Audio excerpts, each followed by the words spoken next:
തക്കതായ നടപടി കൃത്യസമയത്ത് MVDയുടെ ഭാഗത്തു നിന്ന് ഉണ്ടാകുന്നുണ്ട്. ഇത്തരത്തിലുള്ള വിഷയങ്ങൾ ശ്രദ്ധയിൽപ്പെടുമ്പോൾ വാഹനത്തിന്റെ രജിസ്ട്രേഷൻ റദ്ദാക്കുന്നുണ്ട്, വാഹന ഉടമയുടെ ലൈസൻസും റദ്ദാക്കുന്നുണ്ട്.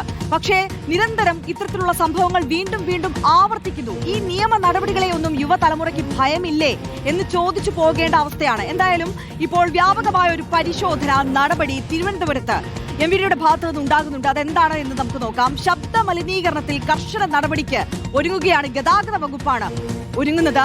എയർ ഹോൺ വിൽക്കുന്ന കടകൾ കണ്ടെത്താൻ പരിശോധന നടത്തും. നിരോധിത ഹോണുകൾ വിൽക്കുന്ന കടകളുടെ ലൈസൻസ് റദ്ദാക്കും. അനധികൃത ഹോണുകൾ ഘടിപ്പിക്കുന്ന വർക്ക്ഷോപ്പുകൾക്കെതിരെയും നടപടിയുണ്ടാകും.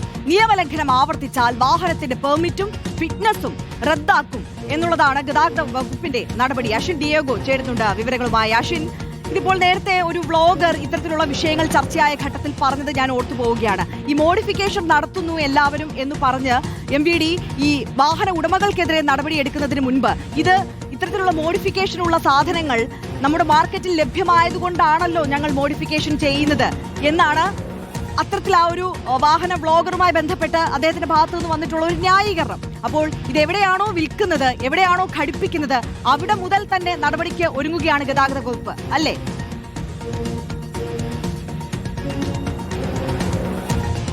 അതെ, തീർച്ചയായും ഇതിൽ ചെറിയൊരു നിയമപ്രശ്നമുണ്ട്. അതായത് ഇത്തരത്തിൽ ഈ വസ്തുക്കൾ വിൽക്കുന്ന കടകളിലേക്ക് കൂടി പരിശോധന നടത്തണമെന്നുണ്ടെങ്കിൽ നിയമനിർമ്മാണം ആവശ്യമാണ്. നിലവിലിപ്പോൾ എന്തായാലും സാധാരണഗതിയിൽ ഉള്ളതിനേക്കാൾ കൂടുതൽ മറ്റൊരു ഘട്ടത്തിലേക്ക് കൂടി നടപടികൾ കടുപ്പിക്കുന്നു എന്നുള്ളതാണ് ഏറ്റവും പ്രധാനപ്പെട്ട കാര്യം. അതിന്റെ ഭാഗമായി തന്നെ ഇത്തരം വസ്തുക്കൾ, അതായത് അനധികൃതമായി എയർ ഹോണുകൾ വിൽക്കുന്ന കടകളിലേക്ക് പരിശോധന എത്തുന്നു എന്നുള്ളതാണ്. സാധാരണഗതിയിൽ ആ വാഹനത്തിനെതിരെയും അല്ലെങ്കിൽ വാഹനം ഓടിച്ച വാഹനം ഉടമ ഈ ഒരു 3 പേസുകളിലായി തന്നെ നിയമ നടപടികൾ അവസാനിക്കുന്നതാണ് നമ്മൾ കാണുന്നത്. പക്ഷേ ഇനി മുതൽ അങ്ങനെയല്ല. അനധികൃതമായ എയർ ഹോണുകൾ വിൽക്കുന്ന കടകളിലേക്ക് കൂടി പരിശോധനകൾ എത്തുന്നു എന്നുള്ളതാണ് ഏറ്റവും പ്രധാനപ്പെട്ടത്.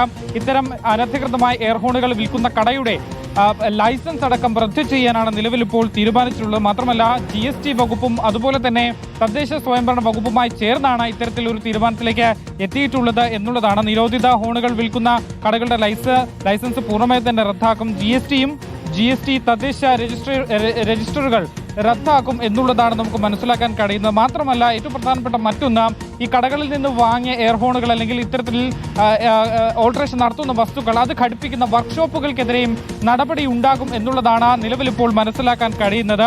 സാധാരണഗതിയിൽ നേരത്തെ സൂചിപ്പിച്ച പോലെ തന്നെ വലിയ തരത്തിൽ ഓൾട്ടറേഷൻ നമ്മുടെ സംസ്ഥാനത്ത് നടക്കുന്നുണ്ട്. പക്ഷേ ഇതിന് നിയമപരമായി പൂട്ടിടുക എന്നുള്ളത് അത് നിയമനിർമ്മാണത്തിലൂടെ മാത്രമേ സാധിക്കൂ എന്നുള്ളതാണ് ഈ ഘട്ടത്തിൽ മോട്ടോർ വാഹന വകുപ്പിൽ നിന്ന് മനസ്സിലാക്കാൻ കഴിയുന്നത്. അതുകൊണ്ട് തന്നെ ഇനി മുതൽ പരിശോധനകൾ കൂടുതൽ ശാസ്ത്രീയമാക്കി പരിശോധനകൾ നടത്താം, വർദ്ധിപ്പിക്കണം എന്നൊരു നിർദ്ദേശമാണ് മോട്ടോർ വാഹന വകുപ്പിന് നൽകിയിട്ടുള്ളത്. അതിന്റെ ഭാഗമായി തന്നെ ശബ്ദമലിനീകരണം ഇനി മുതൽ വാഹന പരിശോധന നടത്തുമ്പോൾ ഡെസിബൽ മീറ്റർ ഉപയോഗിച്ച് വേണം നടത്താൻ എന്നൊരു നിർദ്ദേശം നൽകിയിട്ടുണ്ട്. അതായത് ഇത്ര ഡെസിബലിന് മുകളിലേക്കുള്ള വാഹനങ്ങൾ ഹോണുകൾ ഘടിപ്പിച്ചിട്ടുള്ള വാഹനങ്ങൾ, ഈ വാഹനങ്ങളിൽ നിന്ന് ശാസ്ത്രീയമായി തന്നെ ഡെസിബൽ മീറ്റർ ഉപയോഗിച്ച് മോട്ടോർ വാഹന വകുപ്പിൽ ഉദ്യോഗസ്ഥർ പരിശോധന നടത്തുന്നു. അതിനുശേഷം വാഹനങ്ങൾ പിടിച്ചെടുത്ത് ഈ വാഹനങ്ങൾ വിട്ടു നൽകണമെങ്കിൽ ആദ്യഘട്ടത്തിൽ ഈ അനധികൃതമായി ഘടിപ്പിച്ചിട്ടുള്ള എയർ ഹോണുകൾ മാറ്റണം. അതിനുശേഷം മാത്രമേ വാഹനം വിട്ടു നൽകുകയുള്ളൂ. വീണ്ടും ഈ നിയമലംഘനം ആവർത്തിക്കുകയാണെങ്കിൽ കർശന നടപടിയിലേക്ക് കടക്കാനാണ് നൽകിയിട്ടുള്ളത്. വാഹനത്തിന്റെ ഫിറ്റ്നസും രജിസ്ട്രേഷനും നിലവിൽ ഇപ്പോൾ റദ്ദ് ചെയ്യാനാണ് 2ാം ഘട്ടത്തിൽ നൽകിയിട്ടുള്ളത്. ഇങ്ങനെയുള്ള വാഹനങ്ങൾ നിരത്തിൽ ഇറങ്ങട്ട, അല്ലെങ്കിൽ ഇത്തരമുള്ള വാഹനങ്ങൾ പിടിച്ചെടുക്കണം, അത് നിരത്തിൽ നിന്ന് നീക്കം ചെയ്യണം എന്നൊരു കർശന നിർദ്ദേശമാണ് നൽകിയിട്ടുള്ളതും. ആര്യ, അതെ, ആഷൻ ഡിയേഗോ ആണ് വിവരങ്ങൾ നൽകിയത്. എന്തായാലും ആഷൻ സൂചിപ്പിച്ചതുപോലെ തന്നെ ശാസ്ത്രീയമായ പരിശോധനയിലേക്ക് MVD കടക്കുകയാണ് ഈ നിരോധിത ഹോൺ ഘടിപ്പിക്കുന്നതുമായി ബന്ധപ്പെട്ട്. ഇത് നിരോധിത ഹോൺ ഘടിപ്പിക്കുന്ന വാഹനങ്ങൾക്കും ഉടമകൾക്കുമെതിരെ മാത്രമല്ല, അത് വിൽക്കുന്ന ഷോപ്പുകൾക്കെതിരെയും അത് ഘടിപ്പിക്കുന്ന വർക്ക്ഷോപ്പുകൾക്കെതിരെയും നടപടി വരുന്നു എന്നതാണ് പുതിയ സാഹചര്യം.